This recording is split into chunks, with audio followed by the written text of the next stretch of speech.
It's very rare that everyone comes out of a patch happy. Perhaps your character got nerfed, or maybe that top tier you've been complaining about on Twitter somehow remains unscathed.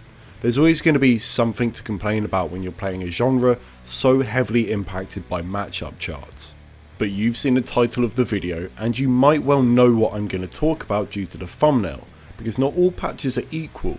Sometimes it's not just characters that change, it's mechanics. And that's what happened in Season 2 of Street Fighter V.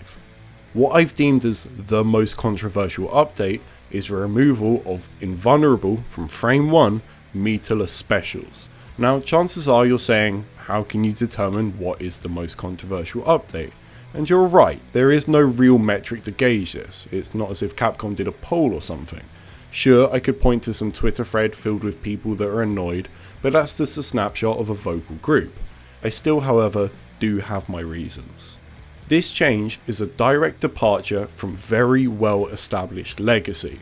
Just about every Street Fighter game and nearly every 2D traditional fighter contains meterless invulnerable attacks. It's a defining feature to the genre. But that's not to say this change by default is a bad thing. Although I hold legacy in high regards, most of my videos are talking about glitches, and that's often because they depart from expected norms, giving us new ideas to play with. There are elements of legacy that have disappeared, which I doubt anyone misses that much. The Shoto sweep being cancelable is something that existed up until Alpha 3, and although at the time people had mixed feelings about it, now no one's mourning its loss.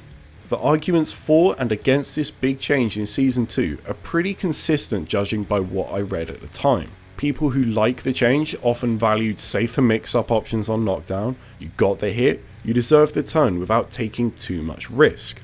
The people against it felt as if it oversimplified the game. It removed the mind games in a lot of situations and took away agency from the defending player. So, who's right? Well, I don't know. But now we have hindsight, and it's a change that never got reverted, so we can see how the meta evolved around this drastic patch and how people feel about it today, which is far more important. I admittedly have not been the closest follower of Street Fighter V. I dip my toes in every once in a while, but I stopped competing around the release of Season 2 so I could further engage with a love for Guilty Gear. However, there is someone I know who's been around the entire time and knows a thing or two about Street Fighter V. Jammers. With Street Fighter V, because the whole meta of Street Fighter was flipped on its head, there was a huge disparity between characters that had a meterless reversal as opposed to those that didn't. And this is back in 2016 when there were 16 characters.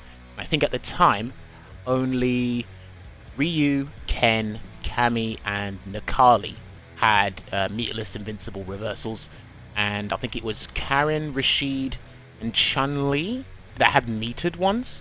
I think that was it. There might have been one more or two more, but it was like, hang on, why are there characters spending a bar to get an invincible reversal and there's other characters that are not? And I think inevitably it sped up the game when everyone got metered reversals, because, you know, when you don't have any meter for an invincible reversal, characters essentially get steamrolled. It looks brutal, but meterless reversals or invincible reversals have people stopping in their tracks and really second guessing their pressure because they don't want to get hit by that invincible reversal. I think the purpose was to make sure everyone was in line, quote unquote, you know, making sure everyone's balanced and the game is somewhat fair. Street Fighter V is a very volatile game, but it was to make sure that, because you don't want to give everyone a meterless reversal, so you had to do the latter, which is give everyone who had a reversal, you have to make them spend the one bar to be fully invincible. So it's to make the game more balanced. But why is the difference between a character with a meterless invulnerable move and a metered one so big? Well, if we look at the common meta used against reversals in other fighting games, we can see why here it's so drastic. In Street Fighter 4, they existed, but so did safe jumps. Obviously 5 also has safe jumps, but they're far more situational. With 3 wake up timings available to you on most knockdowns, you can't really safe jump all 3, making the reversal far more threatening. In Street Fighter 2, some characters could meaty jab, and that jab would actually recover before the reversal came out, making it safe, and that then allows you to get a punish. But here, the recovery is too great and you'll just get hit. As much as we talk about Street Fighter V being very aggressive, it's actually due to how limited the offensive setups are that make invulnerable reversals far more powerful. By making them meter dependent, we lessen their frequency and thus impact on the game. Now, this is where people saw it as clear as day that there was a huge problem. Ryu, obviously, with the Shoryuken, he had a meterless DP, and in Street Fighter V, it followed anime tradition, where if you do a fully invincible move during the recovery period, you're left in a counter hit state. So if it whiffed or is blocked, you'd be put in crush counter. With Ryu would do a meterless DP in V-trigger when he had critical art. And if those of you who don't know, basically Ryu's super turns from Shinku Hadouken to Denjin Hadouken. And Denjin Hadouken, like Goken's one, obviously the animation, but in Street Fighter V it guard broke. So what essentially happened was, if you knocked Ryu down when he was in V-trigger and he had CA, you couldn't do anything. Because if he woke up with his meterless reversal, he'd cancel that into super, and you probably lost about 500 health. And if you blocked it, the DP was fully invincible, you blocked, he'd cancel the super, and he guard broke.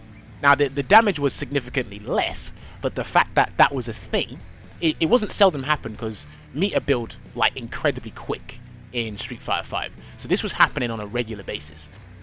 Obviously when you're at round start, nobody has any resources, right? So when you knock down the likes of Ryu, Kami, and Ken and Akali, now there was a couple more seconds for them to get mauled per se. You can just literally run rampant on them, and they had to second guess. They had to use the other defensive options that were supposedly in Street Fighter V. So your backdash, your wake up buttons, hold up from command grabs, so on and so forth. So they had to actually think about it instead of being like, mindlessly acting on defense. Because look, we've all played Monopoly. Invincible DPs were a get out of jail free card. They removed that, so your get out of jail free card essentially cost a little bit of money, alright? And some people actually stopped playing the game when those were removed, and others like stuck on and they kept with the meta as well.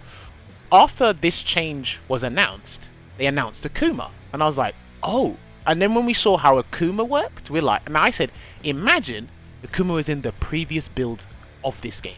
So giving him the meterless DP outside of V-trigger, and then when he's in V-trigger, he got a 200 damaging uppercut. Yes, vanilla SF4 Sagat, he got 200 damaging uppercut, right? And that did cost me. That was crazy.